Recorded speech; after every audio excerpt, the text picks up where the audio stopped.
Hello नमस्ते आदाब दोस्तों, मैं हूं सोनाली। स्वागत है आप सभी का मैटनी शो में। मैटनी शो में हमारे आज के सेगमेंट का नाम है स्पॉटलाइट, जहां हम बात करते हैं उन टॉपिक्स की जिनका बज है। और अभी बज है डिज्नी प्लस हॉटस्टार पर आने वाली एक सीरीज का नाम द एम्पायर, एक पीरियड ड्रामा शो। जुलाई में शो का टीजर आया, जिसे देखकर लोग इसे India's answer to game of thrones कहने लगे। शो को जिस स्केल पर बनाया गया है उसे देखकर ये बात गलत भी नहीं लगती। हाल ही में रिलीज हुए ट्रेलर में भी जीओटी की झलक मिलती है, बैटल ऑफ बास्टर्ड्स की, जब जॉन स्नो जंग के मैदान में अकेला पड़ जाता है और सामने से दुश्मन की सेना उस पर हमला करने को बढ़ रही होती है।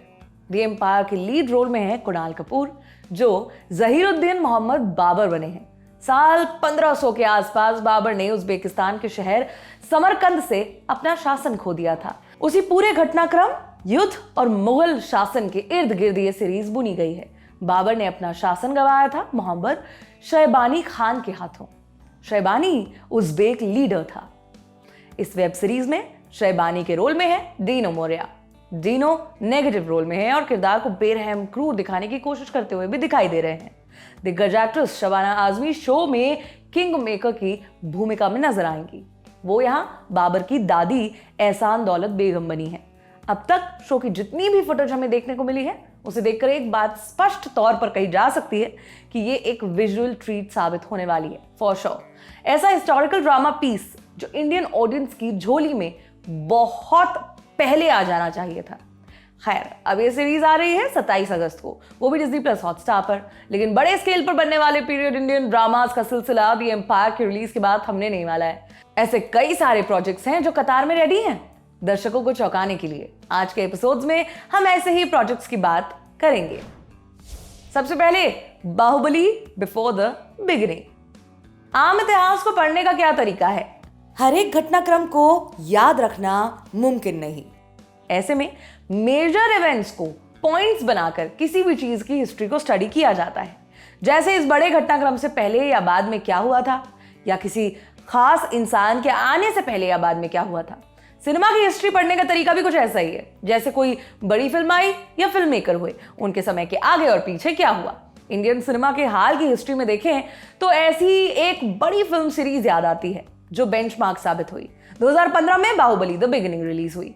2017 में फिल्म का सीक्वल रिलीज हुआ, जिसने कटप्पा ने बाहुबली को क्यों मारा, ऐसा सवाल और इसका जवाब देने के साथ साथ बॉक्स ऑफिस रिकॉर्ड बना दिए। इस पॉइंट पर बाहुबली एक हॉट टॉपिक बनना चाहता था, बस फिर क्या था। इसको बनाने के लिए नेटफ्लिक्स ने 2 सीजन्स की सीरीज अनाउंस कर डाली। बताया कि हर सीजन में कुल 9 एपिसोड्स होंगे, जिन्हें गेम ऑफ थ्रोन्स के लेवल का बनाया जाएगा।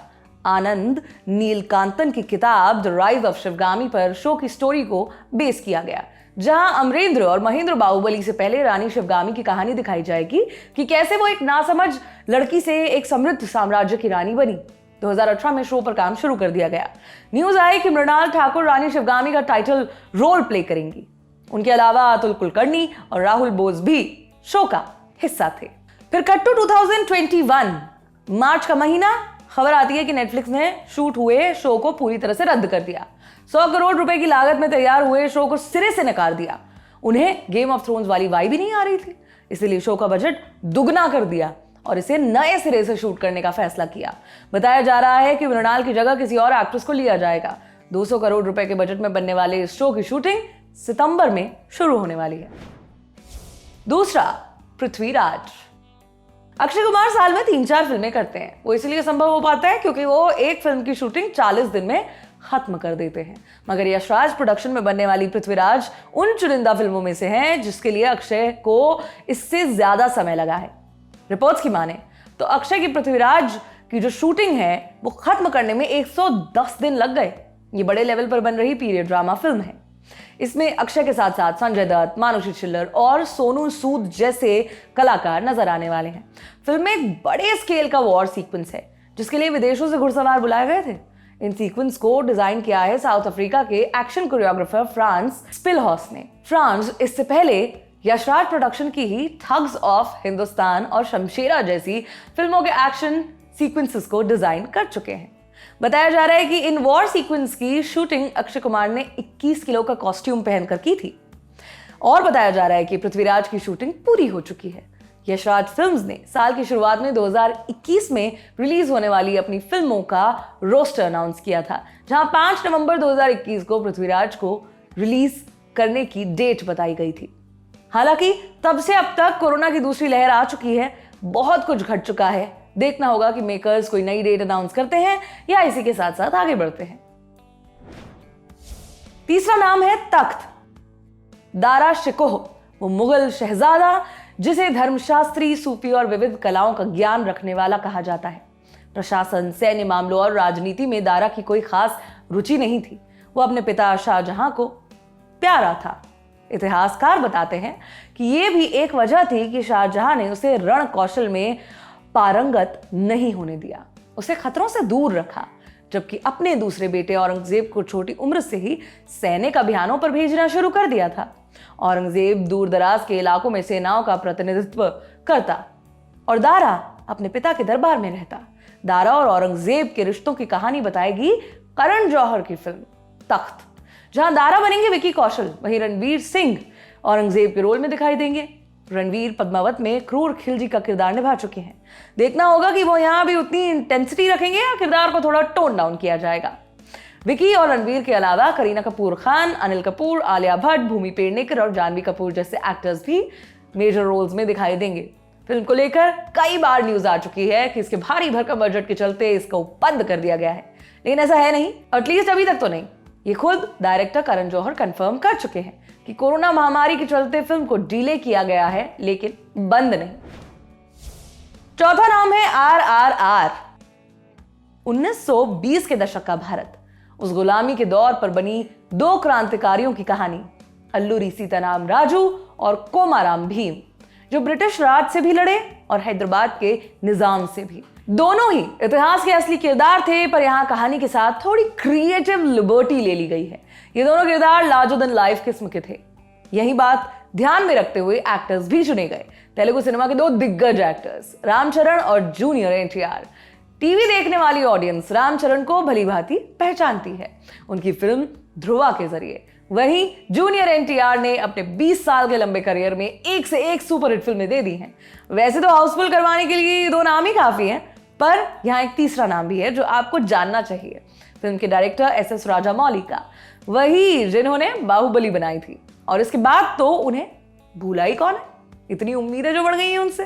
फिल्म को इस तरह बना रहे हैं कि पूरा देश अपना ले, और ऐसा सिर्फ दूसरी भाषाओं में डब करके नहीं करना चाहते। इसलिए हिंदी सिनेमा के दो बेहतरीन कलाकारों को भी लिया है, अजय देवगन और आलिया भट्ट। फिल्म वैसे इसी साल 8 जनवरी को रिलीज होनी थी, पर कोरोना ने काम बिगाड़ दिया। हालांकि फिल्म को अपनी नई रिलीज डेट मिल चुकी है। RRR इसी साल 13 अक्टूबर को रिलीज होगी, वो भी थिएटर्स में। पांचवा नाम है मरक्कर का। प्रियदर्शन और मोहनलाल, इस डायरेक्टर एक्टर की जोड़ी की शुरुआत 80 के दशक में हो गई थी। फिर क्या, एक के बाद एक हिट फिल्मों की झड़ी लगा दी। ये वही प्रियदर्शन है जो बाद में बॉम्बे आए, विरासत, हेरा फेरी, भूल भुलैया जैसी हिट फिल्में देने। फिल्म इंडिया के पहले तटीय डिफेंस की कहानी है, जब 16वीं शताब्दी में कुंजली मरक्कारों ने पुर्तगालियों को आने से रोका था। भीषण जंग हुई और पुर्तगालियों को वापस लौटना पड़ा। फिल्म को प्रियदर्शन का ड्रीम प्रोजेक्ट कहना भी गलत नहीं होगा, क्योंकि इसका आइडिया 1996 से उनके साथ है। तब भी मोहनलाल को ही लीड रोल में लेना चाहते थे, पर फिल्म की मांग भारी बजट की थी। उस समय मलयालम सिनेमा का स्केल भी बड़ा ही लिमिटेड सा था, इसलिए बात नहीं बन पाई। सही मौके का इंतजार किया, जो अब जाकर आया। अब जब मलयालम सिनेमा सिर्फ रीजनल न रहकर इंडियन सिनेमा का अभिन्न हिस्सा बन चुका है। यही कारण है कि यह फिल्म अब तक की सबसे ज्यादा लागत वाली मलयालम फिल्म है, जिसका बजट है करीब 100 करोड़ का। छठा नाम ब्रह्मास्त्र है। इंडियन माइथोलॉजी में गोते लगाने वाली एक साइंस फिक्शन फिल्म। फिल्म की कहानी 3 पार्ट्स में पूरी होगी। रणबीर कपूर शिवा के टाइटल रोल में है। खबरों की माने तो उनका किरदार भगवान शिव से प्रेरित है। वहीं आलिया भट्ट ईशा नाम की लड़की का रोल प्ले कर रही हैं। वेकअप सेट और ये जवानी है दीवानी के पीछे लगा आयान मुखर्जी का दिमाग अब ब्रह्मास्त्र लेकर आ रहा है। कहना गलत नहीं होगा कि इंडियन सिनेमा के इतिहास में इस स्केल की फिल्म बनाना तो दूर, उसे बनाने की कोशिश तक नहीं की गई है। यह भी एक वजह है कि ब्रह्मास्त्र एंटिसिपेटेड फिल्मों की लिस्ट में एकदम टॉप पर है। इस फिल्म के खास होने की एक और वजह यह है कि आलिया भट्ट और रणबीर कपूर समेत आपको नागार्जुन, अमिताभ बच्चन और शाहरुख खान ऐसे एक्टर्स भी फिल्म में दिखाई देंगे। शाहरुख गेस्ट रोल में दिखाई देंगे। फिल्म पर उनका शेड्यूल 10 दिन का था, जिसे वो पूरा कर चुके हैं। शाहरुख के किरदार से रिलेटेड एक बड़ा अपडेट बाहर आया है। बॉलीवुड हंगामा की एक रिपोर्ट के मुताबिक शाहरुख एक साइंटिस्ट का रोल प्ले कर रहे हैं, जो दुनिया भर में मौजूद सबसे पावरफुल एनर्जी के सोर्स को खोज रहा है। किसी तरह वो ब्रह्मांड के सबसे शक्तिशाली अस्त्र यानी कि ब्रह्मास्त्र तक पहुंच जाता है, जिसे उससे फिल्म में विलन बनी मौनी रॉय चुरा लेती है। ब्रह्मास्त्र पर लंबे समय से काम चल रहा है। पिछले 2 सालों से आस लगाई जा रही थी कि इसे क्रिसमस पर रिलीज कर दिया जाएगा। 2021 भी कुछ अलग नहीं। मीडिया में खबरें यही हैं कि मेकर्स फिल्म को ईयर एंड तक रिलीज करने का प्लान कर रहे हैं। 7वां नाम है पोन्नियिन सेल्वन। कद्दावर डायरेक्टर मणिरत्नम अब तमिल सिनेमा की लार्जर देन लाइफ कहानी को पर्दे पर ला रहे हैं। पोन्नियिन सेल्वन मणिरत्नम का ड्रीम प्रोजेक्ट है, लेकिन इस कहानी को स्क्रीन पर लाने का सपना पहले भी देखा जा चुका है। दरअसल 1958 में एमजीआर ने कल्कि कृष्णमूर्ति के नॉवल पोन्नियिन सेल्वन के राइट्स खरीद लिए। घोषणा की कि उनके अलावा फिल्म में वैजयंतीमाला, जैमिनी गणेशन और पद्मिनी जैसे कलाकार होंगे। हालांकि फिल्म की शूटिंग कभी शुरू ही नहीं हो पाई और एमजीआर का सपना अधूरा ही रह गया, जिसे अब पूरा करने का फैसला किया है मणिरत्नम ने। मणिरत्नम के अलावा दूसरा बड़ा फैक्टर है फिल्म की कास्ट। विक्रम, प्रकाश राज, कार्ति, ऐश्वर्या लक्ष्मी और सुबिथा धूलीपाला दिखाई देंगे। एक सरप्राइज पैकेज भी रखा है। इरुवर, गुरु और रावणन ऐसी फिल्मों पर मणिरत्नम के साथ काम करने वाली ऐश्वर्या राय बच्चन भी कास्ट का हिस्सा है। बताया जा रहा है कि वो फिल्म में नेगेटिव किरदार में दिखाई देंगी। फिल्म की कहानी दक्षिण भारत के सबसे ताकतवर राजाओं में से एक अरुलमोली वर्मन के इर्द गिर्द रची गई है कि कैसे उन्होंने चोल साम्राज्य को समृद्ध और शक्तिशाली बनाया। मणिरत्नम इस कहानी को 2 पार्ट्स में दिखाना चाहते हैं। फिल्म का पहला पार्ट 2022 में थिएटर्स पर रिलीज किया जाएगा। 8वां नाम है सूर्यपुत्र महावीर कर्ण। यूं तो महाभारत के सभी किरदार इतने लार्जर देन लाइफ हैं कि सब पर अपनी अपनी फिल्म या सीरीज बन सकती है। फिर भी कर्ण का किरदार स्टैंड आउट करता है, जो खुद गलत ना होते हुए भी गलत साइड से लड़ लिया।